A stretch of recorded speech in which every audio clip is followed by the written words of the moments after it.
ඇත්තටම මට vice education හම්බුනේ ඉන්ටර්නෙට් එකකින් මම හොයද්දී ඊට පස්සේ අපි මෙහෙම හම්බෙලා මිස්ටර් උදිත වලින් හිටියේ. ඊට පස්සේ මිස්ටර් හිරුණත් එක තමයි දිගටම වැඩ කරේ. මිස්ටර් හිරුණ මගේ කවුන්සිලර් විදියට ඉඳගෙන මට ගොඩක් ලොකු සපෝට් එකක් දුන්නා. මුලින්ම අපි ෆින්ලන්ඩ් වලට try කරා. ඊට පස්සේ ස්වීඩන් වලට බැලුවා. ස්වීඩන් වලින් ඔෆර් එක ආවා. මුලින් නම් ටිකක් දවස් ගියා. ඊට පස්සේ මේ ස්වීඩන් ඔෆර් එකත් ඉක්මනටම ආවට පස්සේ අපි මේ මිස්ටර් හිරුණගෙන්, මිස්ටර් තුෂාරගෙන්, මිස්ටර් මතුෂාරගෙන් ෆුල් සපෝට් එක අරගෙන මේ ඉදිරි වැඩ ටික ඉතාම කෙටි කාලෙකින් හරියටම මාසයක්වත් ගියේ නැහැ.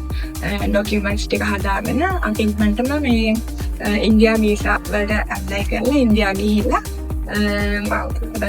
බයෝමෙට්‍රික්ස් ෆීල් ආවා.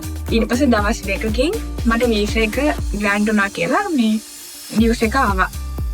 අන්තරම මම ගොඩක් සතුටු වෙනවා වයිස් එඩියුකේෂන් එකත් එක්ක සම්බන්ධ වෙච්ච එක ගැන. මම විතරක් නෙමෙයි මගේ සහෝදරයයි ඊළඟට මගේ nephew ඒ හැමෝම වයිස් එඩියුකේෂන් එකත් එක්ක වැඩ කරලා ඒගොල්ලන්ගේ වීසාත් ඉක්මනටම හම්බෙලා තියෙන්නේ. ගොඩක් දුරටම එක්කෙනෙක් ගෙනත් දැනටම ෆින්ලන්ඩ් වල වීසා එක හම්බුණා. එතකොට මගේ මල්ලිගේ එක දැන් පෙන්ඩින් තියෙන්නේ. ඒකත් හම්බ වෙයි.